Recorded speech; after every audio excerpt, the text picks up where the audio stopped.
This is your Neepawa Town Council Debrief for the November the 21st, 2023 meeting. The debrief will highlight the key issues being discussed by Council and provide additional information on issues of particular interest to the community. This week's Council meeting covers library and recreation updates, accessibility plan, civil project completion, a presentation from Cats TNR Rescue, and a proclamation of Restorative Justice Week. In Council reports, there were meetings of several committees including White Mud Watershed, the local and regional library boards, Handy Van, and Beautiful Plains Community Clinic. Some highlights include some statistics about local library usage and new programs that are being offered, including an upcoming talk from historian and radio personality Gordon Goldsborough, sponsored by the Margaret Lawrence Home, and a 7-day radon detector lending program. Residents are cautioned that the 7-day test does lack the accuracy of the 90-day test that is currently available from the town of Neepawa. Thank you. Okay, on November 16th, I attended the local district meeting for the White Mud Watershed.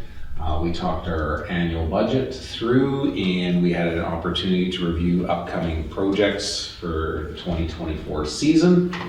Of note, that the financial requirement for the White Mud Watershed in the 2023 season, we were funding at 0.33 of a mil. We have passed a resolution that it will be 0.35 of a mil as far as tax. So modest increase, but keep in mind that's also based on new levels of assessment. So it's actually a bigger number than. When you say it like that, it doesn't sound like a lot, but considering how much assessment has gone up locally as well. But on that note too, one thing that was discussed, and I think as we'll review with the manager of operations and that, is that they do not have a lot of projects on the books for 2024 that would apply to that. So it is on the citizen reps to bring those suggested projects forward. So if we've got some cleanups and things like that, we can get our name in on that, and there might be some funding dollars available through Watershed as of right now, because precious little is on the books as of right now going into 2024. So other than that, we talked with some of the other local reps. Most of the projects that have been on there have wound up pretty good, and I think they're all waiting to see how the new government chooses to handle their department as well. So does that just seem quiet in our area, or is that kind of a... It's within the White Mud Watershed. In the district that we sit in, there'd be communities like Glenella that are in another portion and things like that. Again, they'll go meet with their individual reps into those zones within the actual watershed. So, but as far as our local area, I sat in with basically a portion of Minto, a little bit, and that's the area that kind of strays over towards the Polonia area and things like that. We have Mr. I guess that wouldn't be Minto, it would be Minto Odana.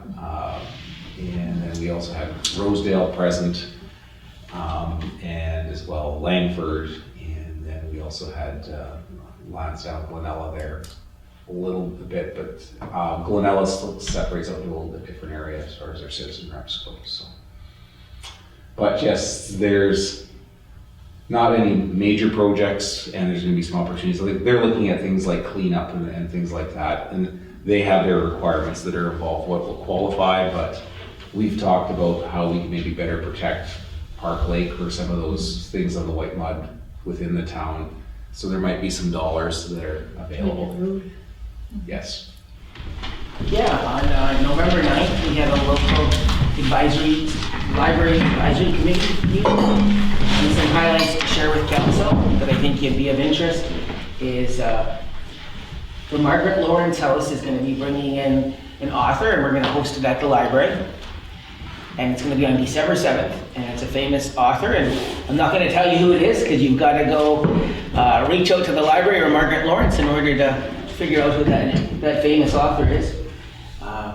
Also at our library, we know we're really pushing a lot on radon these days, as we have our radon detector program that we're running. Our local library has 6 radon detectors that you can borrow, just like a library book. And it's a 7-day test, so you leave it in your home for 7 days and it'll give you a scan of your environment to kind of give you some key indicators of how your home would be. Also, we've been looking at the number of library cards that we have right in our local library. We have 975 cards that are signed up to patrons, and we're always trying to get more people to sign up. That being said, those are cards, and sometimes that doesn't represent the true number of users. It sometimes represents families who just, 1 card per family seems to be good for some families. What does that translate though? I decided to ask more questions and look into it a little further. So I've got a few numbers to share with you. It's really neat, I think. Just in the last 2 to 3 months, we've got a new library program that tracks a lot more information. So it's actually telling us that we've had 2,938 different people using our library. So even if you don't have a card, a lot of people, because it is a public facility, seem to use our library quite a bit, which is good. And we're actually serving our region from, we get people from Minnedosa to Carberry, to Wellwood, to Eden, to Brandon, and even as far as Drumheller come to our library, I guess, when people are passing through or visiting people. So our library gets a lot of use, and it was really neat to hear some of those stats. But our new system called Insignia, which is what we use to check out library books, is giving us those numbers now, which is nice to see. With a huge number, 2,938 just from our Neepawa area here. And the other out of region areas, we are a regional hub, just like we are with our fire and our police and our healthcare now. So now definitely we're doing the same thing with our library services, which is nice. Another meeting I'd like to tell you about is another library meeting. It's our Westmount Regional Library, and just to update you some of the stuff, we're talking about our accessibility standards. Right now the push is on the digital part, which I know we're working on it too as a town. Everyone has to have stuff in place by May of 2024. And another thing to mention is there's some new voice translators that libraries are lending out now, which is kind of nice to help with translation. And all of the libraries in our region now they have Nintendo Switches, so including our library, which has a Nintendo Switch that you can go use inside the library, which is neat. If you combine our whole region, there's a total of 64,824 possible users, like based on population data. And the number of people with cards in the whole region, including all of our branches, would be 11,000, a little bit over 11,000 people with cards. So 1 in 6. So that gives us some data too to compare. If we have 975 cards in our population, that with the last census, we could see that we're actually a little bit above the average overall. So this new Insignia program is really neat, where it allows us to see some more stats, which we're really seeing. Neepawa in October had people check out of our library, 1,356 items, which is kind of neat, just in October. So, and at this last meeting here on November 15th, we did pass our budget at the WMRL, just as I suspected it would.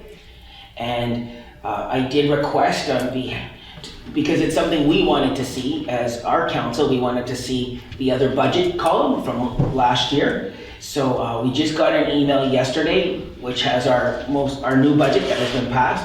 And I'll ask if maybe we can pass it around through everybody. Maybe we can do that just to show you the 2 columns, which is something that people asked for. So I just wanted to tell you that I followed up on that. And I think that's everything for my report. Okay. Can Thank you, just add something though? Just with the radon detectors at the library, I'm part of the radon detector program. I have one in my house, and they did say with this program that those 7-day programs don't give an accurate, they can either give you a false positive or a false negative, and I don't want to take away from what the town's doing with that 90-day program, because that's where people get an accurate read on it. So I'd be very careful to advertise these radon detectors when it's only a 7-day, when they're saying that they're not getting accurate readings. you make a good point, so Cicely, it fluctuates during the time of year too, and there's highs and lows, and you don't want to, but definitely if you weren't able to take the better test, which is the one that you're talking about, I'd be scared though to get a false positive or a false negative. It could be detrimental either way. Right. So I just a concern, just with those ones. Yeah. Okay.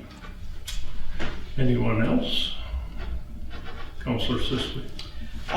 So now I get to actually report on Arts Forward. There is lots going on. This Thursday there is Charcuterie Night.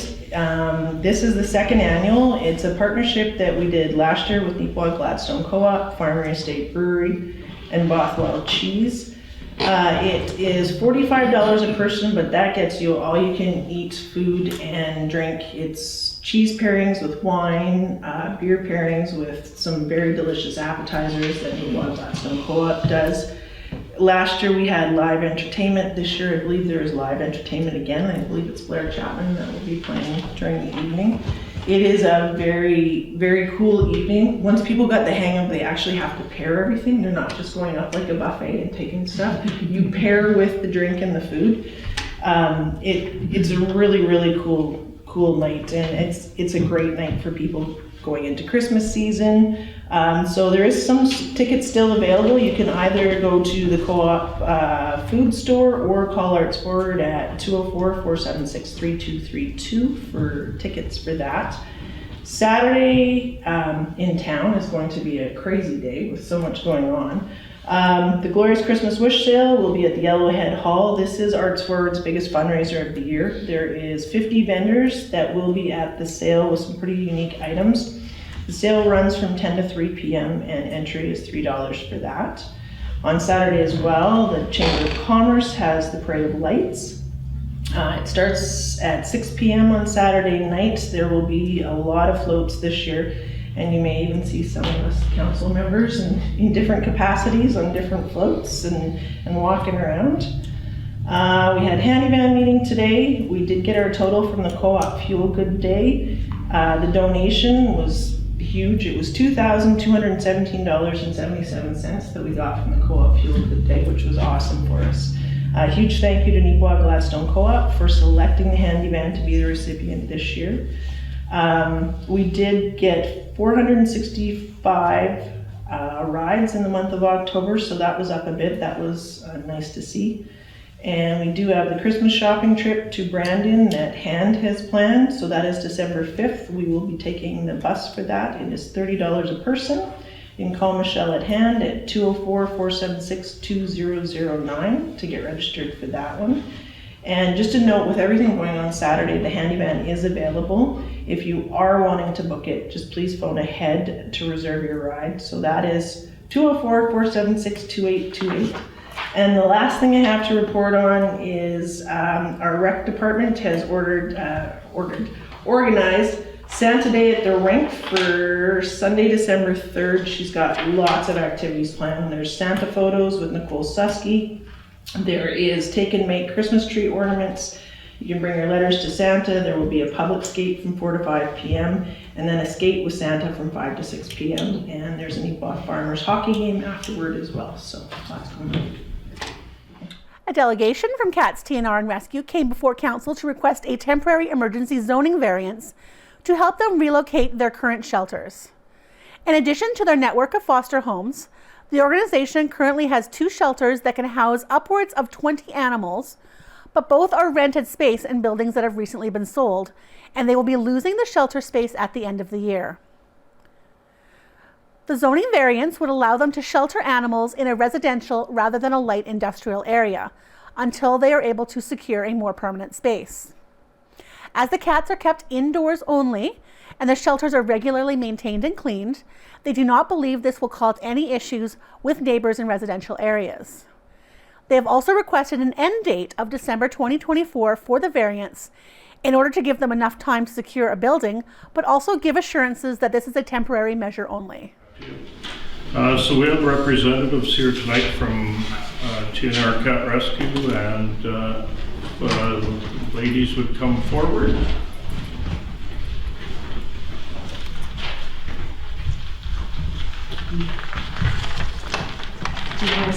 or stand? You said-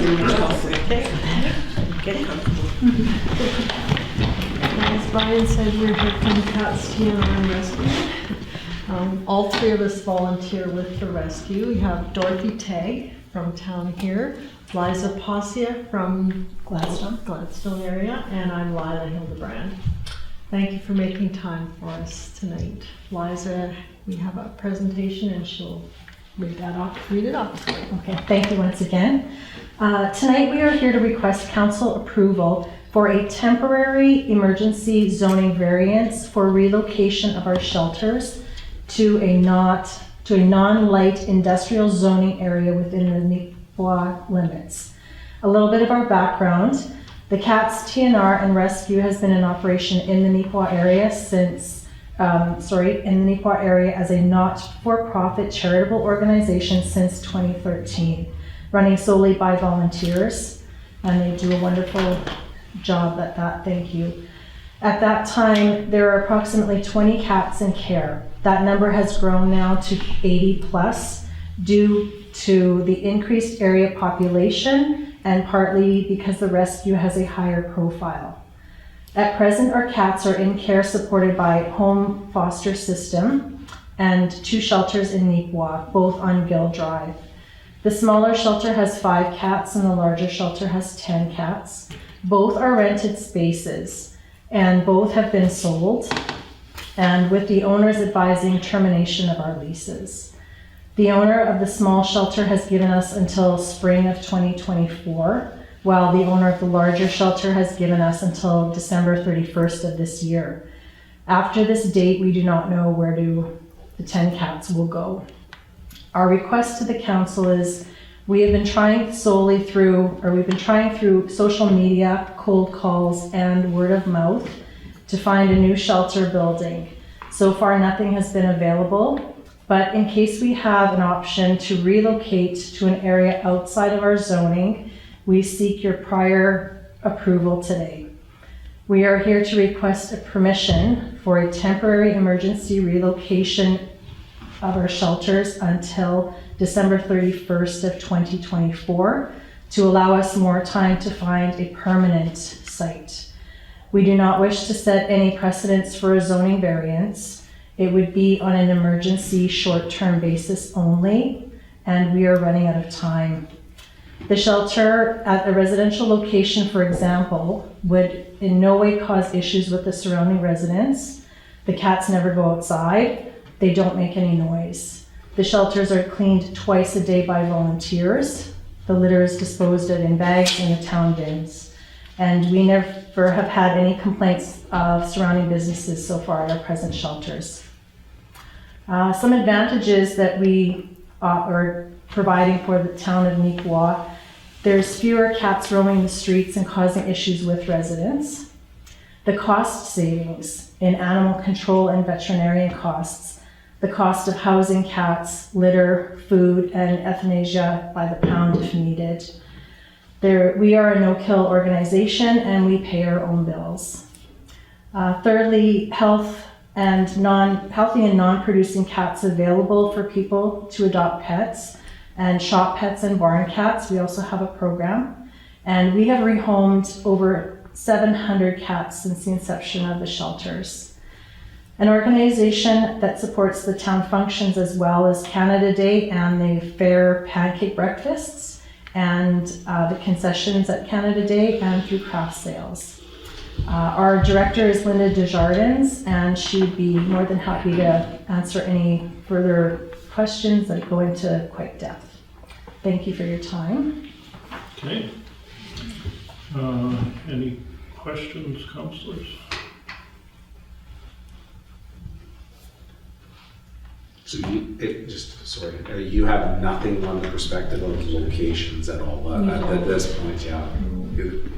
We thought, actually 2 weeks ago, we were planning to come to council, and at that time we had hoped that there was going to be a building available, but that building was not approved by the board that runs it. So at this time we have nothing.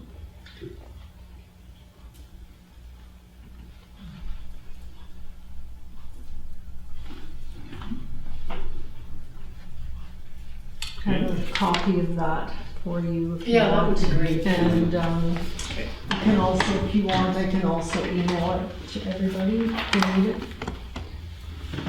So, I don't know what there would be like in Arden or Eden, but is that not an option? Like, Not really. Believe it or not, there are not that many volunteers who are right here in town. We have volunteers from Minnedosa, Gladstone, Carberry, Riding Mountain. So everybody's coming from all different directions. And I think that if we didn't have something right close here, we would lose a lot of our volunteers.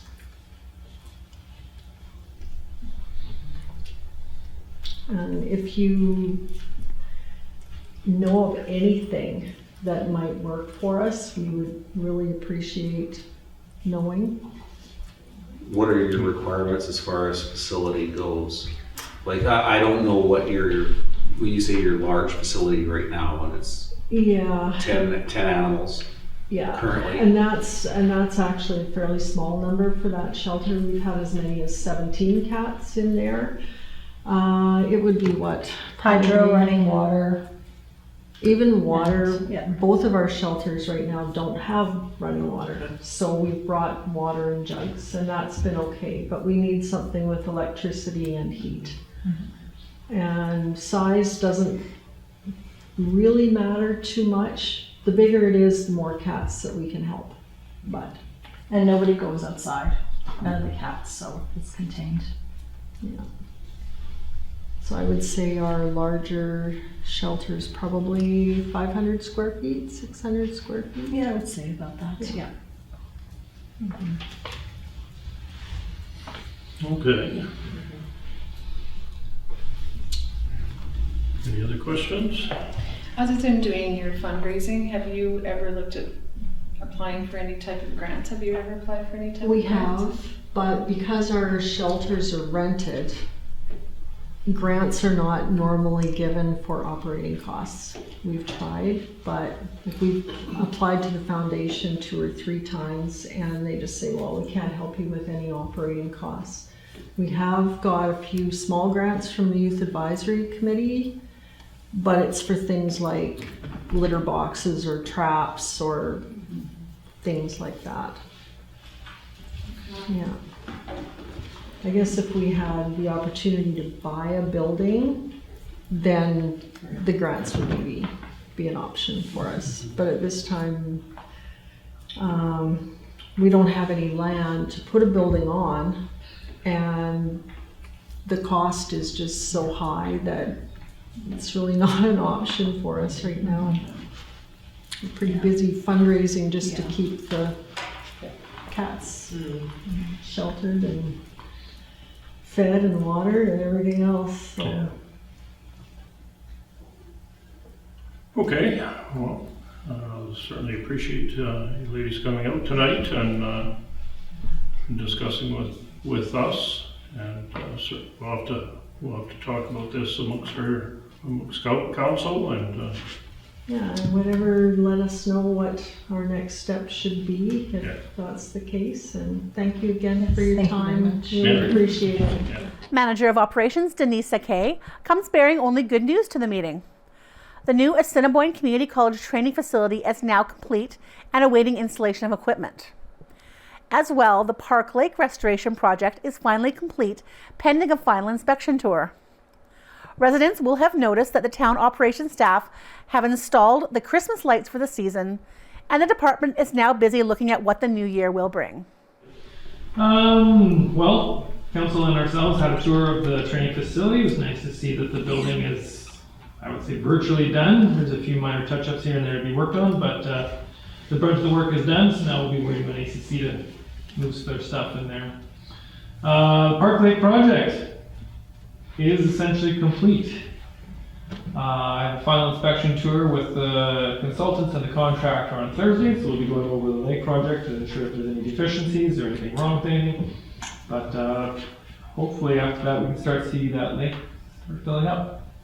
Excellent.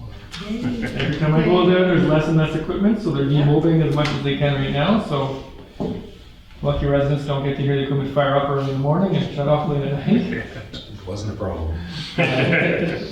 But no, everything looks really good, so I'm excited for that walkthrough, and then, like I said, hopefully we can start filling that lake. Town staff would actually get up all the Christmas lights, and they were fortunate enough to have some warmer weather to do it this year. They'll be putting up the pallet tree in the coming weeks. I think we've pinpointed a few trees that look like they can be used. So. And then I've just been looking into renewals for 2024. There's a few that we have right now, so we're just gathering some information and providing some estimates on those projects and building those into the budget. So. Council took the opportunity to join the province in proclaiming November 19th to 25th as Restorative Justice Week. Restorative justice programs, including one in the Neepawa area, rehabilitate offenders through reconciliation with victims and the community at large. Restorative justice cases are handled in the community outside of the traditional court process, with a focus on the needs of the victims and the offenders, as well as the involved community. All I have is a resolution on your plate for proclaiming Restorative Justice Week, and based on the fact that the newspaper needed to come out timely enough to recognize that, we've already put the proclamation in the paper, and if you don't mind following up with actually passing it before. Oh, I think we can do that. Okay, the motion is, whereas in the face of crime or conflict, restorative justice offers a philosophy and approach that views these matters principally as harm done to people and relationships. And whereas restorative justice is a non-adversarial, non-retributive approach to justice that emphasizes healing in victims, accountability of offenders, and the involvement of citizens in creating healthier and safer communities. Whereas Restorative Justice Week is an opportunity to learn about restorative justice, as well as educate and celebrate along with other communities across the country during this week.